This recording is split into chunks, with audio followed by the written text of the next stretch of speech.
తెలుగు సినిమాలకు సంక్రాంతి కంటే better season ఇంకోటి ఉందంటే అతిశయోక్తి లేదు. ఈ సంక్రాంతికి ఖైదీ నెంబర్ 150, గౌతమిపుత్ర శాతకర్ణి లాంటి భారీ చిత్రాలతో పాటు శతమానం భవతి లాంటి మీడియం రేంజ్ సినిమా కూడా రిలీజ్ అయింది.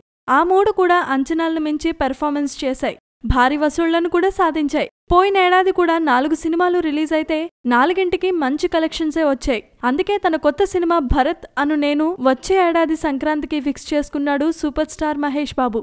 ఇంకా సెట్స్ మీదకే వెళ్లని ఈ చిత్రానికి అప్పుడే రిలీజ్ డేట్ ఖాయం చేశారు. మహేష్ తో సంప్రదించి వచ్చే ఏడాది జనవరి 11ను రిలీజ్ డేట్ గా ఖరారు చేశాడు సినీ నిర్మాత డివివి దానయ్య.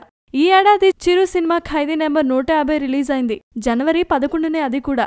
సంక్రాంతి సీజన్లో ముందుగా రిలీజ్ అయింది ఆ సినిమానే కనుక ముందు రావడం ఆ సినిమాకు బాగా కలిసొచ్చింది. అంచనాలను మించి భారీ వసూళ్లను కూడా సాధించింది. వచ్చే సంక్రాంతికి ఇంకా 1-2 భారీ సినిమాలు రాకపోవు. అయితే వాటన్నిటికంటే ముందు తమ సినిమాను తెచ్చి అడ్వాంటేజ్ పొందాలని మహేష్ సినిమా టీం ఫిక్స్ అయిందట. కొరటాల శివ దర్శకత్వంలో రూపొందనున్న ఈ చిత్రం మరికొన్ని రోజుల్లోనే సెట్స్ మీదకి వెళ్లనుంది. ధోని సినిమాతో మంచి పేరు సంపాదించిన కియారా అద్వానీ ఈ సినిమాలో మహేష్ సరసన నటించనుంది. Mahesh latest movie Spyder August 11న రిలీజ్ అవ్వనుండగా ఇంకో 5 నెలలకే మరో సినిమాను ప్రేక్షకుల్ని పలకరించనున్నాడన్నమాట.